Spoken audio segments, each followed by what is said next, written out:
Dun, dun, dun, dun, dun, dun, dun, dun, dun. Hey, folks, how's it going today? Happy Tuesday to all of you. It's the 25th of May. 25th of May. We are working our way through this 2021 year it just seems like a breakneck pace, doesn't it? Um, it seems like not that long ago that it was August, I think, where I dropped my first video for this channel. And I've basically been learning a lot as I go, because that's kind of how we do things, is we learn as we go. Rocking the headset today, just because, I don't know, felt right. Felt like a fun thing to do. But this channel launched in August, and in a few short months, it's going to be back to August again. So where have we come from here? Well, we went from 0 subscribers to, we just hit 300 the other day, which is awesome. I'm considering it's not a gaming channel or anything like that. I'd say that's pretty impressive. We have posted, like in terms of just uploads, I didn't even count it. We've got something like 70 uploads, 60 uploads, 70 uploads, something like that. Hold on, let me see. I should have checked this beforehand, but let's look at that. Manage videos. If I click on this. Okay, so we've got 30 uploads, and this is number 54. Oh, is that just in this page?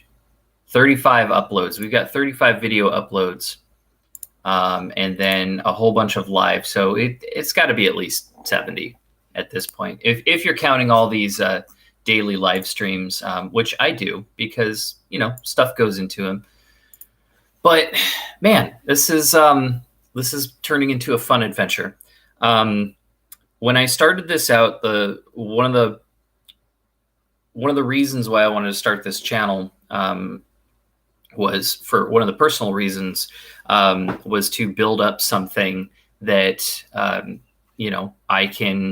not exactly trying to quit my job or anything. I'm just trying to build up something that I can work at, a side hustle, if you want to call it that. We'll see where it goes from there. I've always done little side hustles here and there. I used to do comics, like a really, really bad web comic. I used to draw some cartoons. At one point when I was in college, I actually drew comics for the college newspaper. They weren't very good, but I did it, and that was fun. It was a little bit of income. And then I tried to do a web comic, and that sort of went belly up. And then I did like actual painting artwork, and used to sell that at art and wine festivals. I did that for about 4 years, and that I didn't make a ton of money off of that, but it was a lot of fun while it lasted. And I think I ended up pulling, like, over 4 years, I think I sold like $15,000 worth of artwork, which over 4 years isn't a ton, but it was, it was definitely successful while it was lasting. Eventually, we started having kids, and the weekends that were being taken up by those ventures, I really didn't want to spend those weekends. I didn't want to spend the time doing the festivals. It wasn't fun anymore. And so that's why I quit that. It wasn't because it wasn't, I wasn't successful at it. It's just, I really didn't want to spend my time doing that. It took too much out of me, and it felt like I was trying to perform more than I was creating art, if that makes sense. Not that performance isn't art, but it just stopped being fun for me. That's bottom line. But doing this YouTube for going on 3/4 of a year now, it's still fun. It's enjoyable. I'm still learning new stuff every single day.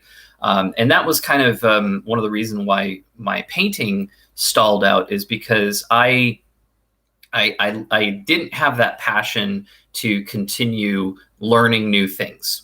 And that really, for me anyway, that really is what determines whether I'm going to stick with something. As you grow, you find more stuff about yourself and how you work, how you operate, and that's how I operate.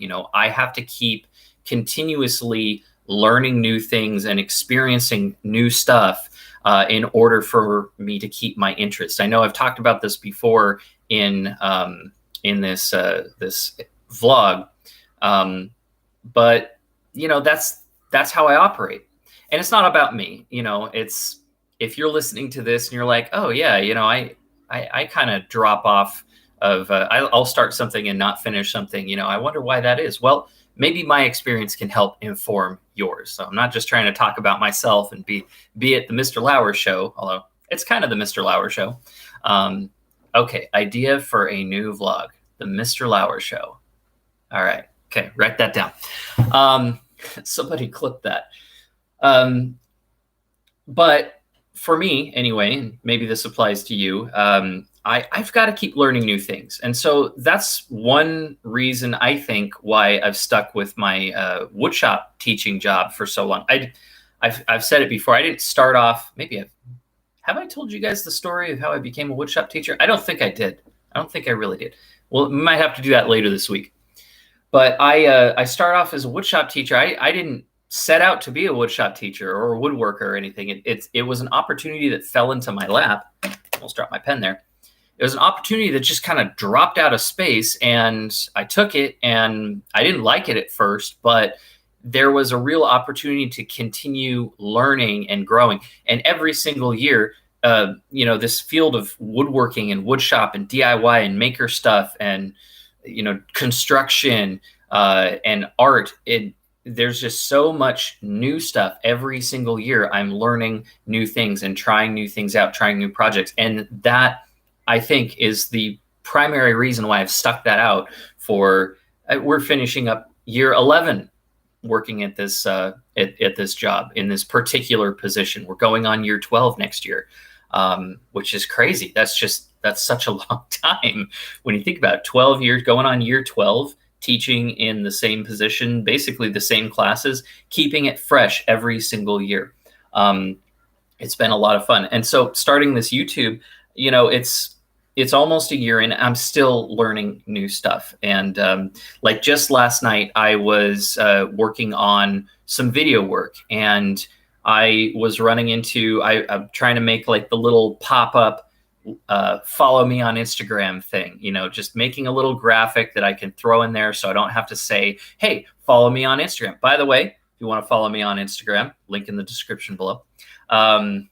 So I was making this graphic, and I spent like 2 hours trying to figure this out. It got a little frustrating, but eventually I persevered and got through it, and I got this thing working. So now I've got this little graphic on my videos I can drop down, and pops up with a little, and it's reusable too. Pops up with a little follow me on Twitter and Instagram. And then I can just drop that into any video. I have that saved as like a template, and the work's done. And it looks okay. It's not super great, but it gets the job done. It's unobtrusive, but it catches your attention just enough. So, it doesn't really take away from the video all that much. So I was working on that for 2 hours yesterday. I meant to do like some actual video editing, but I kind of got sidetracked, but it was for a good purpose. Now I can just have that. I need to do the same thing for like a little subscribe graphic, because I see a lot of people have that. I thought about doing like a little intro title, but that's kind of something that a lot of the cinema and photography people have. And like the tech review people who have like a real channel and a real show that they do, like something regular. And I don't think I'm quite there yet. So I need to stop worrying about having like a Mr. Lauer's channel show intro sort of thing. Cause it's probably just not necessary, at this point. It's something I could work on later and drop in, at a later date. and they say like don't have intros and outros anymore anyway. They're kind of passe, and they cause people to click off, much like a rambling live show where some guy's just talking into his microphone. Self-awareness. So anyway, I wanted to take a few minutes and give sort of a state of the channel address, if you'll humor me here. I just want to talk about where this is going in the coming months. We still have a few more months until this channel hits a year old. So, and this summer, I've got some big plans.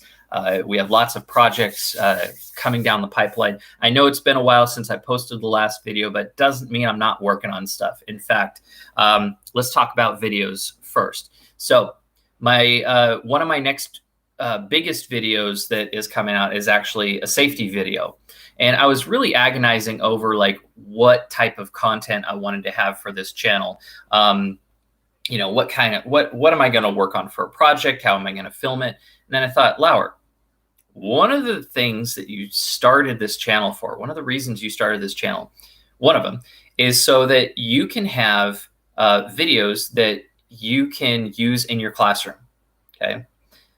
So what I do in the actual classroom is, you know, we'll have machine demonstrations, we'll have live demonstrations about, you know, whatever process, whatever woodworking process we're learning about. And invariably, you'll get some kids absent, kids get pulled out of class, they're not paying attention, they're picking their nose, whatever, and they're just not getting the information. And so you got a couple options there. What I've been doing is I will have another student or a student supervisor go and train that other student and get them caught up to speed. And that works, you know, to some degree. That works for some students, but it doesn't work for all students. And I am not going to go back and reteach the same lesson to one or two kids. You know, we're talking like a 45-minute lesson that I did on Monday. I'm not going to do the same thing on Tuesday because I've got a class full of kids who have already learned that and they don't need to hear all that again. But I can't not teach the lesson to those other kids. So what do I do about that? Well, one of my solutions that I'm having for this, that I wanted this channel for, is that I can do some of those teacher lessons, those woodshop teacher lessons. And then I can say, hey, you were absent yesterday. I'll sit you down with a laptop. You watch my video on this, and that'll get you about, you know, 80 to 90% of the way caught up. And then that saves a lot of time. And teaching, if you're a teacher, you know, you have to save time. You have to be efficient. You've got to make the limited time that you have count as much as possible. So I thought, well, what's the first lesson that I'm going to teach these kids? If I'm starting a new school year in the fall next year, what's one of the first lessons that I'm going to be teaching the kids? Safety rules, right? Every shop teacher has their set of safety rules. Every shop has their list of rules. And it's not a comprehensive list. It's general rules, right? Like, you know, cut away from yourself. Always wear your safety glasses, stuff like that.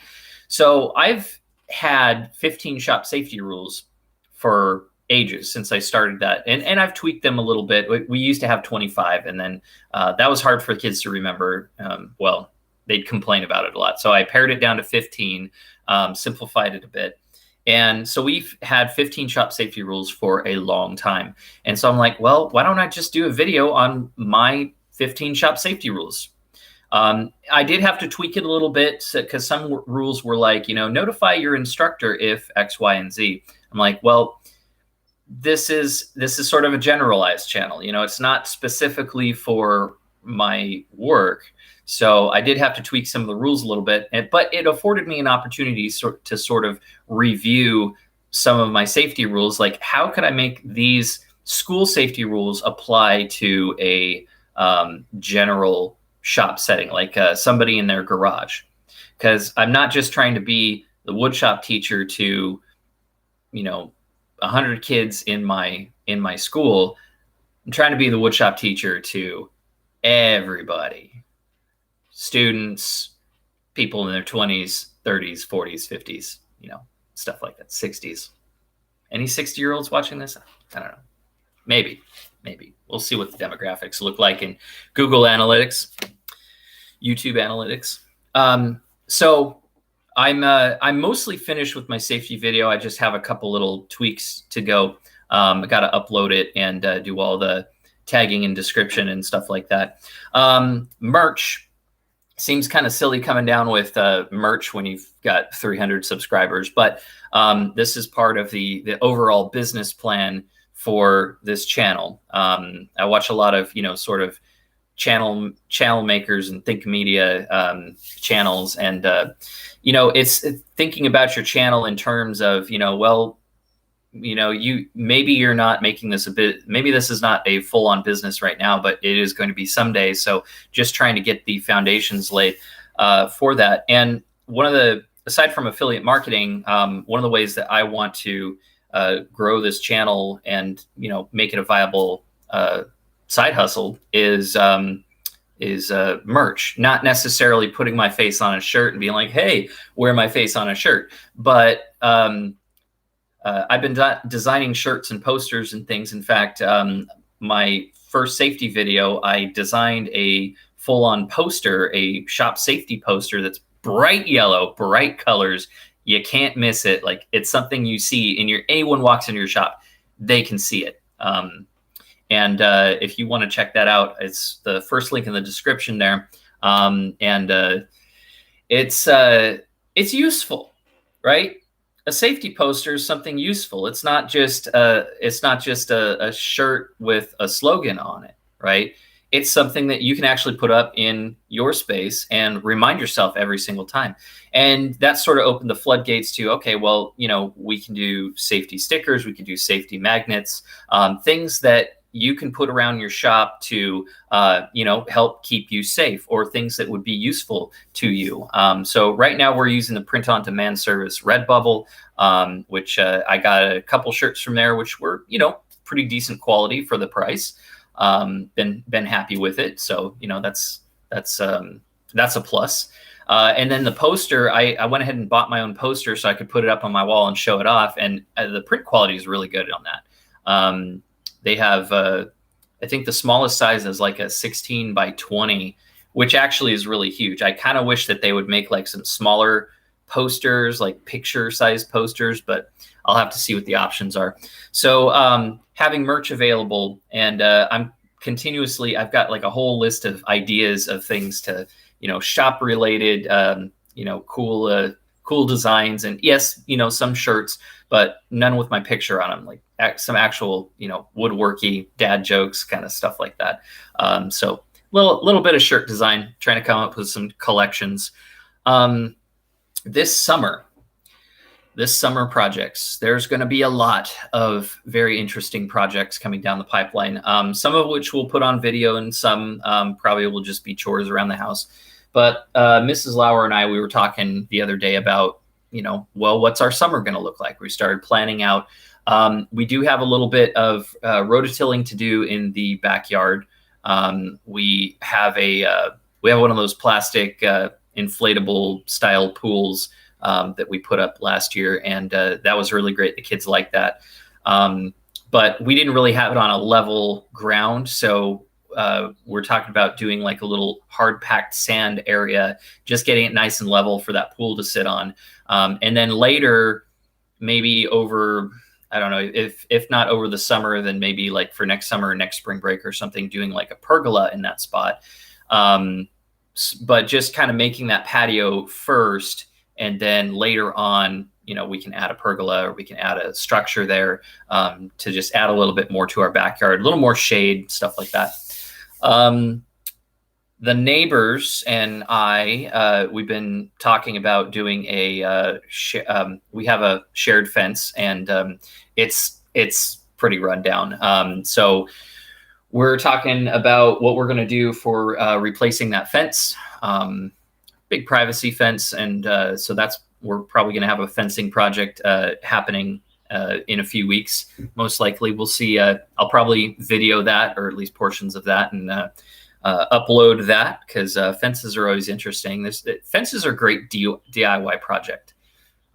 They're they can be difficult. They're pretty straightforward though. Like, you know, as long as you can get things level and get your line straight, you know, it's pretty straightforward. But it's just labor, you know. But it's good labor, you know. It's interesting, and especially if you're doing it yourself, you save a lot of money on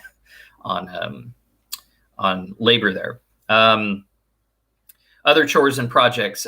One thing we need to do is we're talking about moving the 7-year-old into her own room.